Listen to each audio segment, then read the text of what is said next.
Hey guys, तो हम start करते हैं हमारी पहली method variable separable method.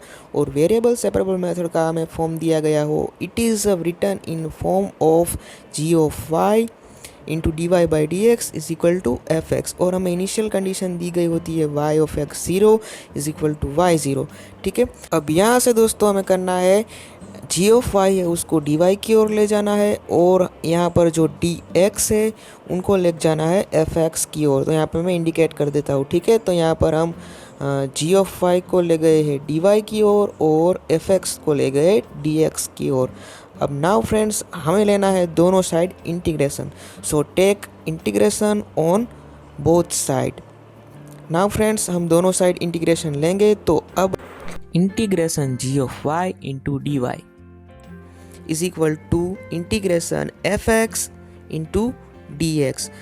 Now friends, अब हमें क्या करना है, मान लीजिए कि जी ऑफ वाई का इंटीग्रेशन है कैपिटल जी ऑफ वाई और एफ एक्स का इंटीग्रेशन है कैपिटल एफ ऑफ एक्स। तो यहाँ पे मैं लिख देता हूँ g of y is equal to f of x plus c. तो दोस्तों ये जो हमें मिलता है वो मिलता है जनरल सॉल्यूशन। तो यहाँ पर मैं आपको लिख देता हूँ, ये जो मिलता है वो हमें मिलता है जनरल सॉल्यूशन।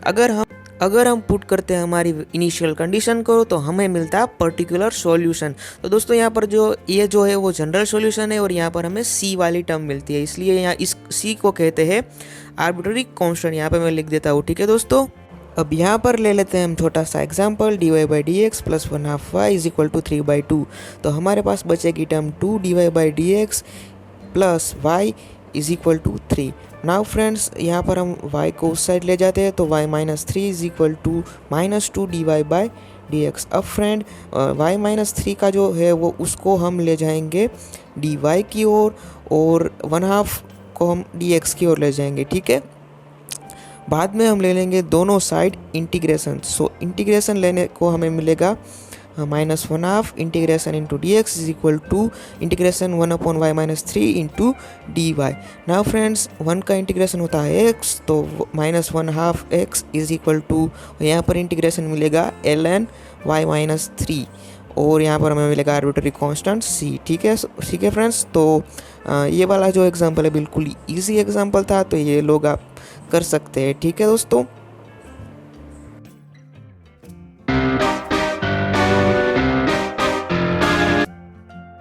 नाउ फ्रेंड्स, अब हम हमारी दूसरी मेथड देखते हैं जिसका नाम है लीनियर डिफरेंशियल इक्वेशन।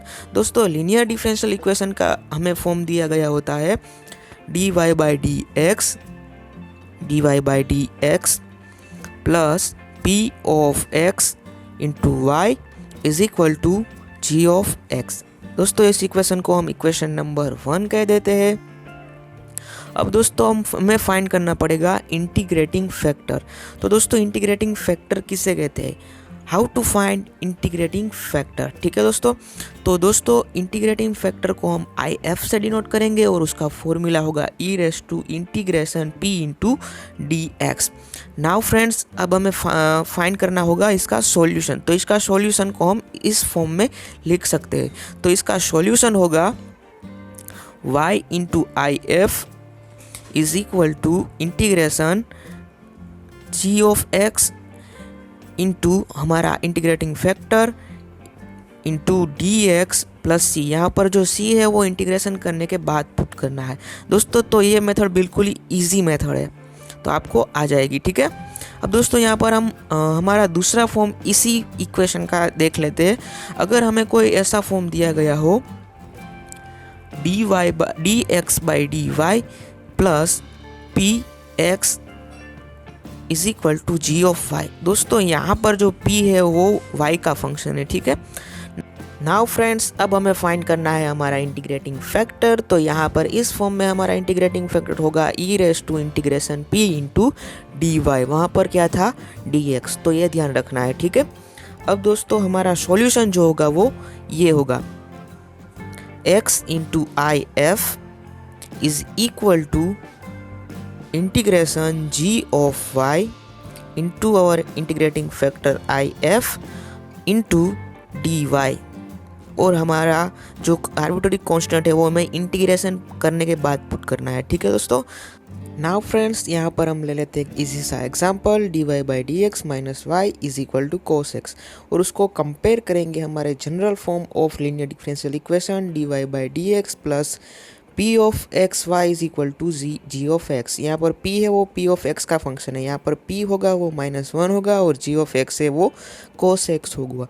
तो हमारा इंटीग्रेटिंग फैक्टर क्या होगा दोस्तों, I F is equal to e raise to integration 1 into D x, क्योंकि हमारा p जो है वो -1 है, तो यहाँ पर होगा ई रेस टू -x। ठीक है, अब यहाँ पर जो हमारा सॉल्यूशन है वो होगा y into I F is equal to integration g of x into I F into D x. ठीक है, यहाँ पर जो c है वो आपको इंटीग्रेशन करने के बाद पुट करना है, तो हमारा सॉल्यूशन होगा y into e raise to minus x is equal to integration cos x into e raise to minus x into D x.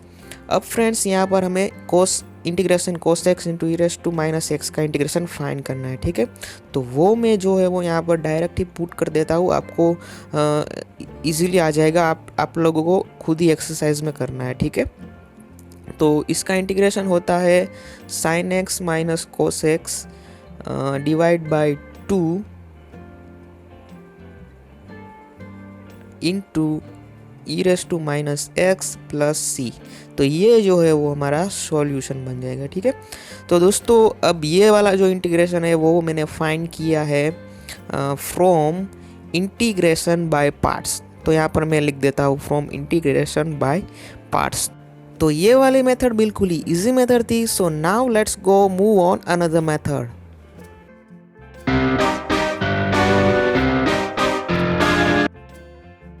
Now friends, बात करते हैं बर्नौलीज फॉर्म की। तो Bernoulli's form which is a quite similar to the linear differential equation form.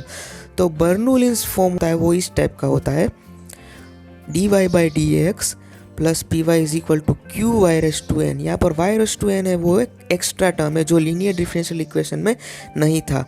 यहाँ पर दोस्तों ये form number 1 है और p और q जो है वो x का फंक्शन है।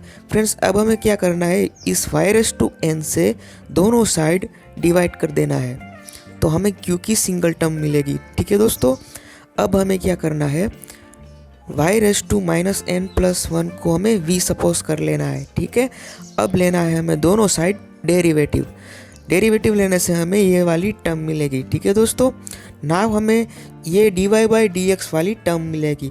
दोस्तों यहाँ पर जो d Y by D x है उसको हमें पुट कर देना है हमारे अगले इक्वेशन में। यहाँ पर हम d Y by D x put करेंगे तो हमें मिलेगा ये वाला टर्म। ठीक है, तो यहाँ पर दोस्तों y raise to minus n cancel हो जाता है और यहाँ पर जो फॉर्म बचता है वो बचता है लीनियर फॉर्म। अब दोस्तों लीनियर फॉर्म में इससे हम अगली वाली मेथड से सॉल्व कर सकते हैं। दोस्तों यहाँ पर बात करते हैं दूसरे फॉर्म की, तो यहाँ पर होता है d x upon d y, वहाँ पर था d y upon d x. तो दोस्तों यहाँ पर टर्म आएगी q के साथ x रेस टू n और x रेस टू n से हमें दोनों साइड डिवाइड कर देना है। फिर हमें x raise to minus n plus 1 is equal to v suppose कर लेना है और हमें यहाँ पर जो फॉर्म मिलेगा वो मिलेगा लीनियर फॉर्म।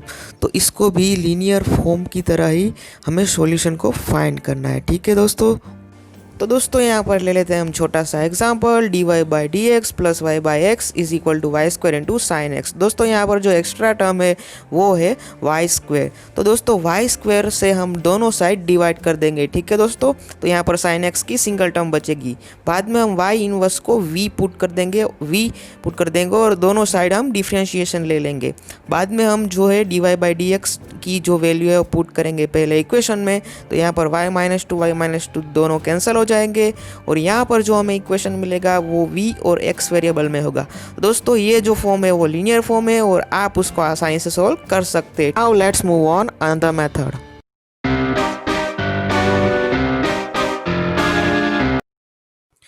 नाउ फ्रेंड्स, बात करते हैं होमोजीनियस इक्वेशन की। तो सबसे पहले हमारे दिमाग में ख्याल आता है कि what is a homogeneous equation, या तो होमोजीनियस इक्वेशन क्या है, तो पहले ये समझ लेते हैं। ठीक है, तो दोस्तों अगर हमारे पास कोई फॉर्म दिया गया हो, suppose we have differential equation d Y by D x is equal to f of x y upon phi of x y. ठीक है, अगर हमें कोई ऐसा डिफरेंशियल इक्वेशन दिया होता है तो उसे होमोजीनियस डिफरेंशियल इक्वेशन कहते हैं if f of xy and phi of xy have a same degree.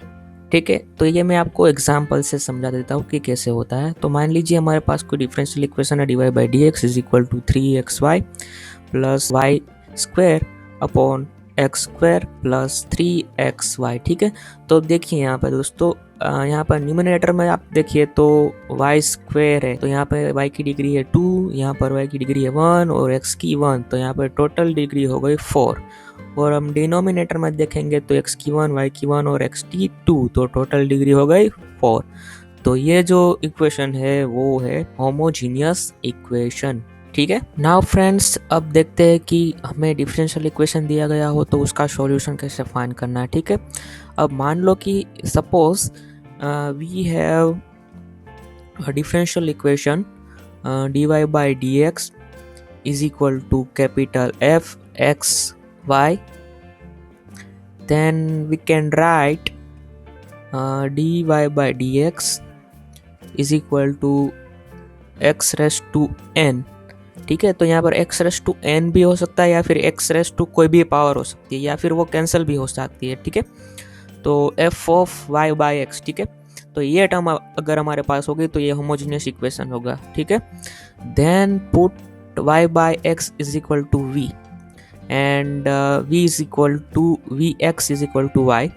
Then हमें दोनों साइड डिफरेंशिएशन ले लेना है और dy by D x is equal to x d v upon d x plus v बचेगा और वो d Y by D x को पुट करना है इस वाले इक्वेशन में और हमारे पास बचेगा x d v upon d x plus v और एक्स रेस टू एन बचेगा या फिर एक्स रेस टू कोई भी पावर बच सकती है या फिर वो डिनोमिनेटर से कैंसिल भी हो सकती है। तो मैं यहाँ पर लिख देता हूँ। नाउ फ्रेंड्स हमारे पास यहाँ पर टर्म बचती है x d v upon d x plus v is equal to f of we.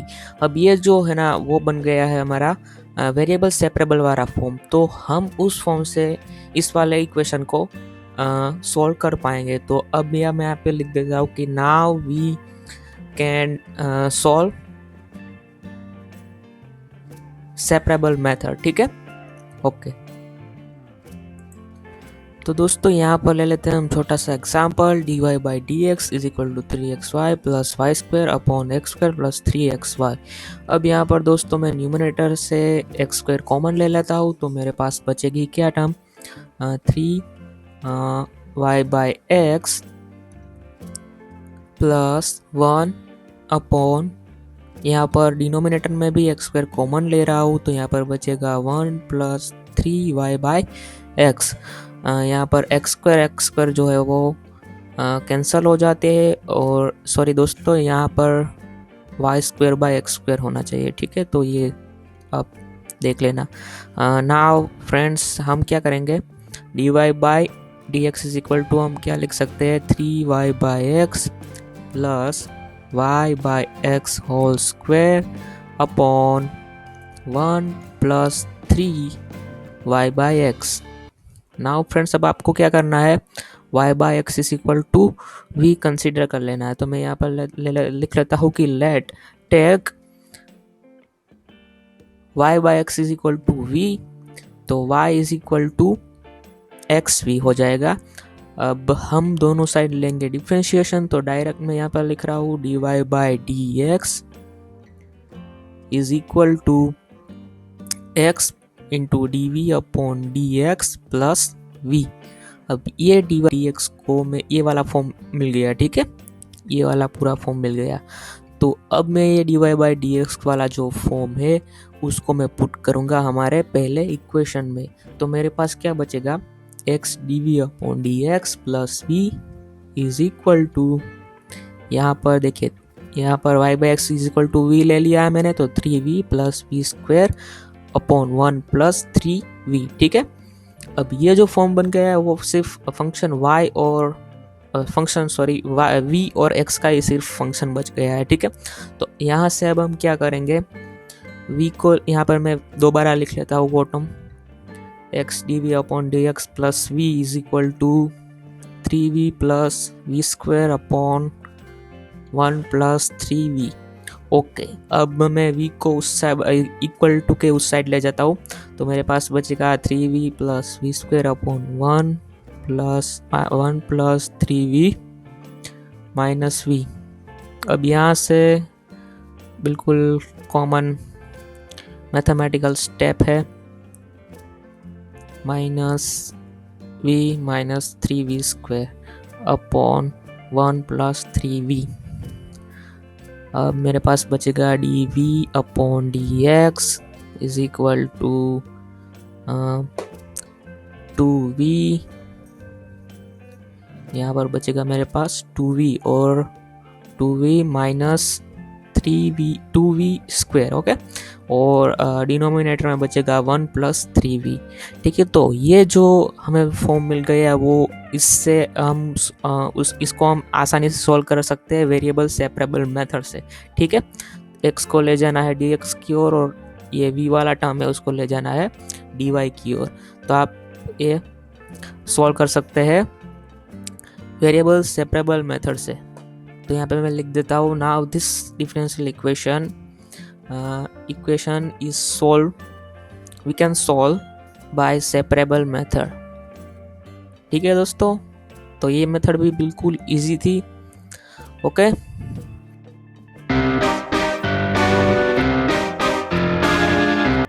तो दोस्तों बात करते हैं यहाँ एग्जैक्ट डिफरेंशियल इक्वेशन की। तो सबसे पहले हमें ये क्वेश्चन होता है कि एग्जैक्ट डिफरेंशियल इक्वेशन किसको कहते हैं।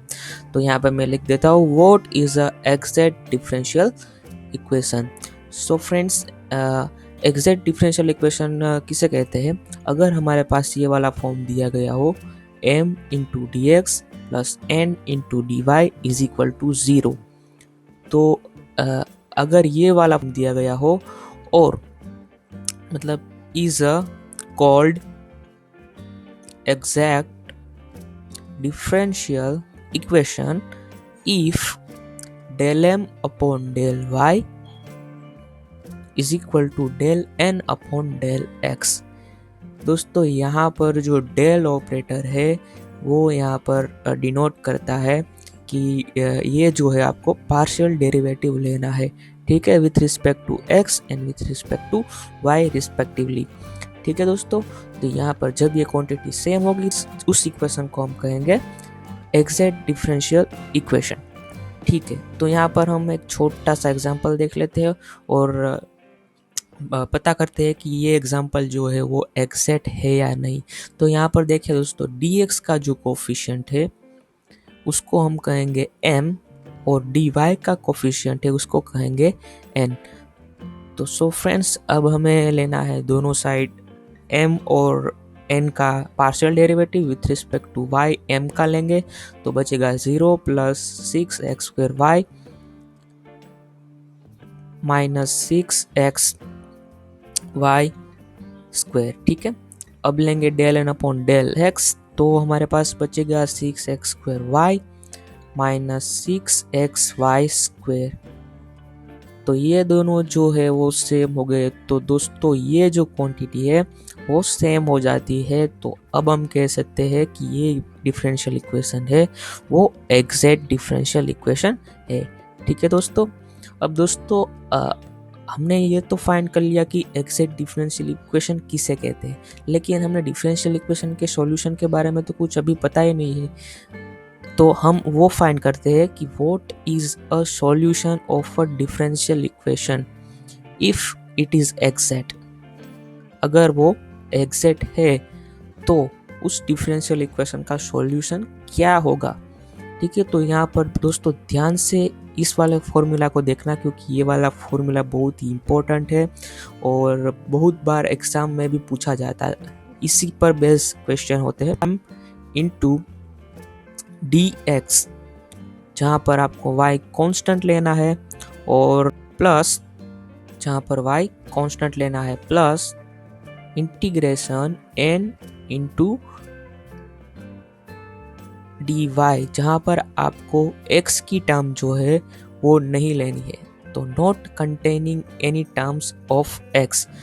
ठीक है, और इज इक्वल टू c, यहाँ पर इज इक्वल टू c। ठीक है, तो ये जो फॉर्मूला है वो बहुत ही इम्पोर्टेंट फॉर्मूला है और इसका यूज़ हम करेंगे एग्जैक्ट डिफरेंशियल इक्वेशन के सॉल्यूशन को फाइंड करने में। तो ये फॉर्मूला आपको याद रखना है, ठीक है। अब फ्रेंड्स इसके ऊपर एक एग्जांपल देख लेते हैं जो हमने पीछे किया था यहाँ पर ये वाला। तो ये जो एग्जांपल है इसका हम सॉल्यूशन फाइंड करते हैं तो हमें मिलता है इंटीग्रेशन m जो dx का कोफिशिएंट है वो, और वो हमें मिलता है 5x⁴ plus 3x² y² minus 2xy³ into dx, ठीक है। अब यहाँ पर n को लिखने में क्या करना है, जो x की टर्म है वो नहीं लेनी है। देखिए यहाँ पर मैं आपको पीछे बताता हूँ, not containing any term of x। तो यहाँ पर देखिए इस वाले n में जो है पहली टर्म में x है, दूसरी टर्म में x है और तीसरी टर्म में नहीं है, मतलब हम तीसरी टर्म में लिखेंगे 5y⁴ इंटू dy, ठीक है। Is equal to c। अब इजी सा इंटीग्रेशन ही करना है आपको और ये बहुत इजी इंटीग्रेशन है। तो इसका इंटीग्रेशन होगा ये वाला जो यहाँ पर मैं लिख देता हूँ, ठीक है। ओके, यहाँ पर 2 कैंसिल हो जाएंगे, 3 और 5 कैंसिल हो जाएंगे। फिर यहाँ पर फिर से y में जो है 5 कैंसिल हो जाएंगे और इज इक्वल टू c, और ये वाला जो आंसर होगा वो हमारा सॉल्यूशन होगा, ठीक है। नाउ फ्रेंड्स अब बात करते हैं अगर हमारा एग्जैक्ट डिफरेंशियल इक्वेशन नहीं बन रहा हो, मतलब del m/del y is equal to del n/del x नहीं हो रहा हो, तब क्या करेंगे। अब अगर हमारा डिफरेंशियल इक्वेशन एग्जैक्ट ही ना हुआ तो दोस्तों इसके लिए कोई चिंता करने की ज़रूरत नहीं है, क्योंकि हमारे पास इसके लिए रूल्स है जो हमारे इक्वेशन को एग्जैक्ट बना देता है। ओके दोस्तों, तो आपने पढ़ लिया कि एग्जैक्ट इक्वेशन किसे कहते हैं। अब एग्जैक्ट इक्वेशन जो है वो हमारा बन नहीं रहा है, मतलब कि del m/del y is equal to del n/del x नहीं हो रहा है, तो अब हम क्या करेंगे।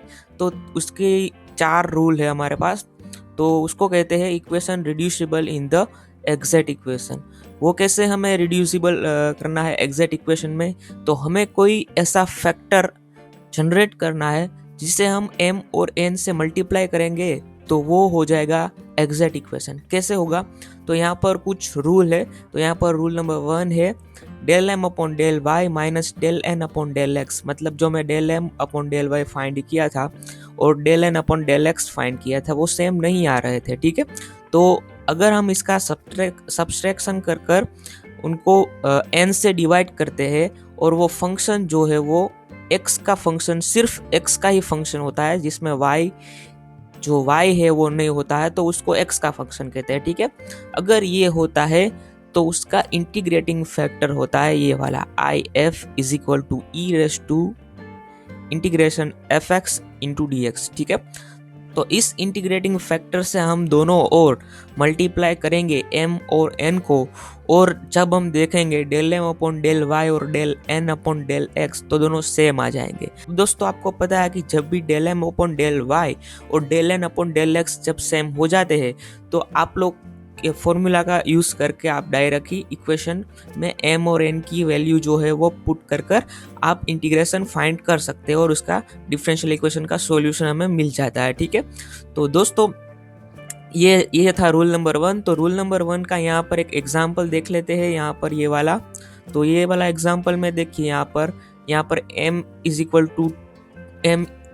इक्वल टू 2y है, क्योंकि ये dx का कोफिशिएंट है। यहाँ पे देखिए यहाँ पे dy का कोफिशिएंट जो है वो पहले लिखा है और बाद में dx का कोफिशिएंट लिखा है। इसलिए आप याद रखिए कि जो dx का कोफिशिएंट होता है उसको m कहते हैं और dy का जो कोफिशिएंट होता है उसको n कहते हैं, ठीक है। ओके, तो यहाँ पर m है 2y और n है 2x log x minus xy। अब फ्रेंड्स यहाँ पे del m/del y is equal to 2 आता है और del n/del x ये 2 1 plus log x minus y आता है, जो कि सेम नहीं है। अब दोस्तों हम क्या करेंगे, del m/del y minus del n/del x करते हैं और अब डिवाइड बाय n करते हैं तो वो सिर्फ फंक्शन बनता है, वो सिर्फ x का फंक्शन बनता है। यहाँ पर जब हम ये करेंगे तो यहाँ पर -1/x जो है वो टर्म आएगी, और यहाँ पर जो फंक्शन हमें मिलता है वो सिर्फ x का ही फंक्शन मिलता है, उसमें कोई y जो है वो नहीं आता है, इसलिए यह सिर्फ x का फंक्शन है। तो हम क्या करेंगे, इंटीग्रेटिंग फैक्टर फाइंड कर देंगे, e raise to integration F x into D x, फिर वैल्यू पुट करेंगे और हमें आंसर आएगा इंटीग्रेटिंग फैक्टर का x इनवर्स। ठीक है, तो 1/x जो है वो हमारा इंटीग्रेटिंग फैक्टर आता है। तो दोस्तों यहाँ पर इंटीग्रेटिंग फैक्टर 1/x आता है, तो हम दोनों ओर जो है 1/x से मल्टीप्लाई कर देंगे, और तब जो हमें जो मिलेगा तब हमें जो मिलेगा वो मिलेगा एग्जैक्ट फॉर्म मिलेगा। ठीक है, तो हमको पता है कि एग्जैक्ट फॉर्म जब हो तब उसका सॉल्यूशन कैसे फाइंड करना है। ठीक है, तो यहाँ पर आपको पता है कि एग्जैक्ट फॉर्म का जो ये वाला फॉर्मूला है मैंने आपको बुक में भी समझाया था। ठीक है, तो ये integration m into D x, जहाँ पे y कांस्टेंट रखना है, plus integration n into terms not containing x into D y. ठीक है, तो आपको इस फॉर्मूला में पुट कर देना है, क्योंकि एग्जैक्ट डिफरेंशियल इक्वेशन था, और जो सॉल्यूशन आता है वो हमारा डिफरेंशियल इक्वेशन का सॉल्यूशन होगा। ठीक है, नाउ फ्रेंड्स अब बढ़ते हैं रूल नंबर 2 की ओर। तो अगर ये रूल भी काम ना आए, मतलब कि हमारा जो डिफरेंशियल इक्वेशन है वो एग्जैक्ट डिफरेंशियल इक्वेशन नहीं है, और रूल नंबर 1 काम नहीं आता है, तो हम रूल नंबर 2 देखेंगे। तो रूल नंबर 2 क्या है फ्रेंड्स? तो रूल नंबर 2 ये है कि if del n upon del x minus del m upon del y divide by m is a function y y alone, मतलब सिर्फ वाई का ही फंक्शन हो, तो उसको हम इंटीग्रेटिंग फैक्टर को कैसे फाइंड करेंगे?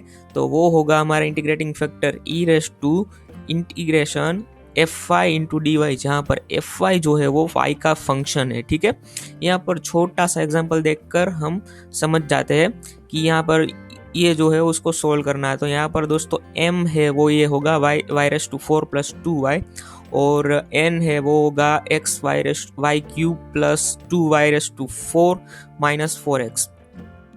अब फ्रेंड्स हमें del m upon del y find करना है, del n upon del x find करना है, और यहाँ पर आप देख सकते हैं कि दोनों इक्वल नहीं आ रहे हैं। तो यहाँ पर देखिए हम del n upon del x minus del m upon del y divide by m find करें तो वो फंक्शन y का बन जाता है। तो अगर कोई फंक्शन यहाँ पर इसमें डाले इस वाले फॉर्मूला में और y का फंक्शन बन जाता हो, तो हम उसको इंटीग्रेटिंग फैक्टर जो है वो हम लिख सकते हैं e raise to integration f y into D y. तो वो हमें मिलता है y की -3 पावर, मतलब 1/y क्यूब। तो ये इस इंटीग्रेटिंग फैक्टर से आप दोनों ओर मल्टीप्लाई करोगे तो आप हमारा जो डिफरेंशियल इक्वेशन है वो एग्जैक्ट डिफरेंशियल इक्वेशन बन जाएगा, और जब एग्जैक्ट डिफरेंशियल इक्वेशन बन जाएगा तब फॉर्मूला में वैल्यू पुट कर देनी है। ठीक है, अब रूल नंबर 2 भी अगर काम नहीं आया तो हमारे पास रूल नंबर 3 है। तो रूल नंबर 3 क्या कहता है दोस्तों? If m is of the form m is equal to y upon xy and n is the form of n is equal to x f to xy, then if is equal to 1 upon m into x minus n into y। Friends यहाँ पर ये जो rule है आपको example से ज़्यादा समझ में आ जाएगा। ठीक है, तो यहाँ पर देखिए एग्जाम्पल दिया गया है हमें ये वाला y into x y plus 2x square y square into D x plus x y minus x y square into D y. तो उसमें क्या करना है, देखिए यहाँ पर m के साथ आता है y और n के साथ आता है x। तो ये वाला फॉर्म हमारा जो है वो बन जाता है। तो जब ये वाला फॉर्म बने तो हमें इंटीग्रेटिंग फैक्टर कैसे फाइंड करना है? तो इस फॉर्मूला में वैल्यू पुट करके हमें इंटीग्रेटिंग फैक्टर फाइंड करना है। तो ये कैसे फाइंड करेंगे? हम वैल्यू पुट करेंगे और जो आंसर आएगा वो हमारा इंटीग्रेटिंग फैक्टर होगा, और इंटीग्रेटिंग फैक्टर को हमें मल्टीप्लाई करके आंसर ले आना है। ठीक है, तो ये तीसरा रूल था, जब एग्जैक्ट डिफरेंशियल इक्वेशन ना बने तब। ओके फ्रेंड्स, तो यहाँ पर बात करते हैं रूल नंबर 5 की। तो रूल नंबर 5 थोड़ा सा ट्रिकी है लेकिन इजी है, समझ में आ जाएगा। ठीक है, तो मान लीजिए दोस्तों कि हमें कोई ऐसा फॉर्म दिया गया हो या फिर हम ऐसा फॉर्म जनरेट कर लेते हैं हमारे डिफरेंशियल इक्वेशन का, तो उनका इंटीग्रेटिंग फैक्टर होगा x raise to h y raise to k, where यहाँ पर m plus h plus 1 upon a is equal to n plus k plus 1 upon b and m dash plus h plus 1 upon a dash is equal to n dash plus k plus 1 upon b dash। और यहाँ पर जो a b जो है वो आपको यहाँ पे याद रखने होंगे कि x raise to m into y raise to n into a y d x plus b x d y plus x raise to m dash y raise to n dash a dash y d x plus b dash x d y. ये आपको ये थोड़ा याद रखना पड़ेगा ये वाला form, तो ये याद रखना ही पड़ेगा हमें। ओके, तो यहाँ पर एक छोटा सा एग्जाम्पल देख लेते हैं इस मेथड का। तो यहाँ पर देखिए y cube minus 2x square y d x. अब ये वाला आपको कोई प्रॉब्लम दिया गया हो और आप सबसे पहले क्या फाइंड करोगे, आप सबसे पहले ये फाइंड करोगे कि ये m है, ये वाला m है और ये n है। तो आप सबसे पहले डिफरेंशियल इक्वेशन में एग्जैक्ट है कि नहीं वो फाइंड करोगे और आपको पता चलेगा कि ये जो फॉर्म है वो एग्जैक्ट नहीं है। बाद में आप क्या करोगे, रूल नंबर 1 अप्लाई करोगे, वो नहीं लगेगा तो रूल नंबर 2 अप्लाई करोगे, वो नहीं लगेगा तो 3, और बाद में जब हम 4 पे आएंगे तो ऐसा कोई फॉर्म बन जाता है। देखिए यहाँ पर जो इस वाली टर्म है x raise to m into y raise to n, वहाँ पर यहाँ पर क्या है a y d x into b x d y. तो यहाँ पर डी एक्स और डी वाई की टर्म जो है वो एक साथ है, ठीक है। तो हमें पहले क्या करना होगा, यहाँ पर डी एक्स को अंदर मल्टीप्लाई कर देना होगा और बाद में डी एक्स को मल्टीप्लाई करके वाई स्क्वायर को कॉमन ले लेना है, ठीक है। तो ये मेथड है और फिर हमें h और k की वैल्यू फाइंड करनी है, बस इजी सा है। h और k की वैल्यू हम यहाँ से फाइंड करेंगे, तो m plus h plus 1 upon a is equal to n plus k plus 1 upon b, और यहाँ पर हम वैल्यू पुट करेंगे तो हमें यहाँ पर दो इक्वेशंस मिलेंगे और दो इक्वेशन को जब हम सोल्व करेंगे तब हमें h और k की वैल्यू मिल जाएगी। तो यहाँ पर h और k की वैल्यू xy मिलती है, तो xy को दोनों ओर मल्टीप्लाई करके आंसर मिल जाता है, ठीक है। तो ये वाला जो है वो थोड़ा सा ट्रिकी है लेकिन याद रखना पड़ेगा। और इसमें देखिए ये वाला फॉर्म याद रख लीजिए और ये वाले थोड़े फॉर्मूला याद रखने पड़ेंगे, ठीक है। तो ये आपको याद रखना पड़ेगा। ओके, तो अब हम बात करते हैं रूल नंबर 5 की। तो रूल नंबर 5 क्या है, अगर हमें कोई डिफरेंशियल इक्वेशन का फॉर्म इस टाइप का दिया गया हो और वो इज होमोजेनियस इक्वेशन, तो and mx plus ny is not equal to 0 then. तो अब देखिए जब हमें ऐसा कोई फॉर्म दिया गया हो तो हम डायरेक्टली होमोजेनियस इक्वेशन वाली मेथड यूज़ कर सकते हैं, लेकिन वो बहुत ही बड़ी हो जाएगी अगर आप करोगे।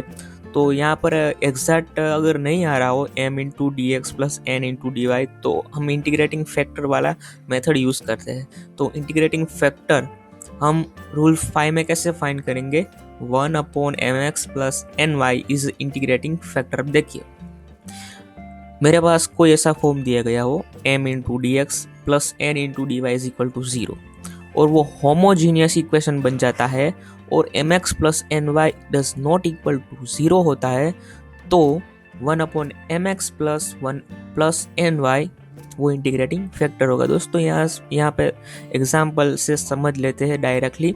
तो यहाँ पर देखिए यहाँ पे डी वाई डी एक्स है, यहाँ पर डी एक्स को इस साइड ले जाते हैं और डी वाई और एक्स वाई स्क्वायर को डी वाई की ओर ले जाते हैं, ठीक है। तो यहाँ पे m बनेगा x cube plus y cube, n बनेगा माइनस एक्स वाई स्क्वायर। तो यहाँ पर देखिए ये देखिए दोस्तों, यहाँ पर जो है ये जो है इसकी डिग्री 6 है और इसकी डिग्री है 3। होमोजेनियस इक्वेशन है, तो यहाँ पर क्या बचेगा, यहाँ पर देखिए एक्स रेस टू। तो दोस्तों यहाँ पर जो है वो आप ये वाली मेथड यूज़ ना करें तो भी कोई प्रॉब्लम नहीं है, क्योंकि यहाँ पर आप होमोजेनियस इक्वेशन वाली मेथड भी यूज़ कर सकते हैं y by x is equal to v suppose करके, और वैसे भी आप कर सकते हैं। ये वाली मेथड इजी पड़ेगी आपको अगर इस वाली मेथड से आप एग्जाम्पल करते हो तो, ठीक है। तो ये था first order and first degree of differential equation. अब हम let's move on another method.